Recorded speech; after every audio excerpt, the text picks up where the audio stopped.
Saudaraku rahimakumullah, kita bertemu lagi di dalam kisah inspiratif.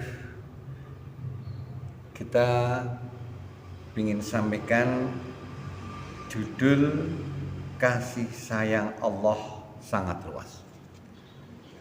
Saudaraku rahimakumullah, dalam kesempatan kali ini mari kita senantiasa menambah keimanan dan ketakwaan kita kepada Allah Subhanahu wa Ta'ala dalam situasi apapun, kapanpun, dimanapun. Kita senantiasa menambahkan kualitas keimanan dan ketakwaan kita kepada Allah, dan jangan sampai kita mati kecuali dalam keadaan agama Islam yang kita peluk. Saudaraku rahimakumullah, kisah inspiratif ini dari Abu Sa'id Al-Khudri radhiyallahu an, bahwa Rasulullah Shallallahu alaihi wasallam bersabda, pada zaman dahulu ada seorang yang telah membunuh 99 orang. Kemudian ia mencari-cari orang yang paling alim atau pandai di negeri itu, maka ia ditunjukkan kepada seorang pendeta. Ia lantas datang kepada seorang pendeta dan menceritakan bahwasanya ia telah membunuh 99 orang, dan ia bertanya, apakah masih bisa diterima taubatnya? Kemudian sang pendeta mengatakan, tidak, taubatmu tidak akan bisa diterima. Lantas orang itu membunuh sang pendeta tadi, maka genaplah menjadi 100 orang yang ia bunuh. Ia pun mencari-cari lagi orang yang paling alim di negeri itu. Maka ia ditunjukkan kepada seorang yang sangat alim. Ia menceritakan bahwa ia telah membunuh 100 orang. Maka apakah masih bisa diterima taubatku? Kata orang itu kepada orang alim. Orang alim itu menjawab, iya, masih bisa. Siapakah yang akan menghalangi seorang untuk bertaubat?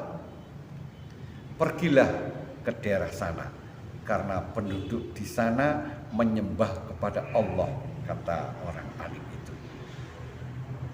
Sembahlah kepada Allah bersama orang-orang atau mereka, dan janganlah engkau kembali lagi ke kampung halamanmu, karena kampungmu adalah daerah hitam. Maka pergilah orang yang telah membunuh 100 orang itu. Setelah menempuh jarak kira-kira setengah perjalanan, ia mati. Kemudian malaikat rahmat dan malaikat azab bertengkar. Malaikat rahmat membela. Ia berangkat ke sana untuk benar-benar bertaubat dan menyerahkan dirinya dengan sepenuh hati kepada Allah Subhanahu wa Ta'ala. Sedang malaikat azab berkata, sesungguhnya ia belum pernah berbuat kebaikan sedikit pun. Lantas seorang malaikat datang dalam bentuk manusia, dan kedua malaikat itu bersepakat menjadikannya sebagai hakim. Malaikat yang menjadi hakim itu berkata, ukurlah olehmu jarak kedua daerah itu, dan kepada daerah yang lebih dekat itulah ketentuan nasibnya.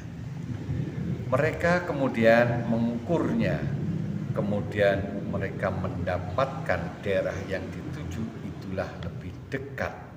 Dengan demikian orang itu dicabut nyawanya dan diterima oleh malaikat rahmat. Saudaraku rahimakumullah, apa yang menjadi leading point di dalam kisah inspiratif ini? Maka bisa diambil bagi seorang yang sedang dirundung kesedihan, hendaknya mendatangi seorang ulama agar membantu memecahkan problema atau mencarikan solusinya. Kebenaran kisah tentang taubat nasuha seorang pemuda. keutamaan orang berilmu daripada ahli ibadah, dan orang yang bertaubat hendaknya menghindari tempat di mana ia pernah melakukan perbuatan dosa. Kemudian orang yang bertaubat hendaknya meninggalkan teman-temannya yang pernah menolongnya dalam perbuatan dosa. Selanjutnya dianjurkan bertempat tinggal di lingkungan yang aman dan kondusif dalam rangka mewujudkan gotong royong dalam kebaikan dan menghindarkan seseorang dari kehinaan. Selanjutnya, barang siapa ditanya tentang suatu namun ia kurang mengerti, hendaklah mengatakan wallahu a'lam. Dijawab la adri atau saya tidak tahu, atau yang sejenisnya dengan perkataan itu.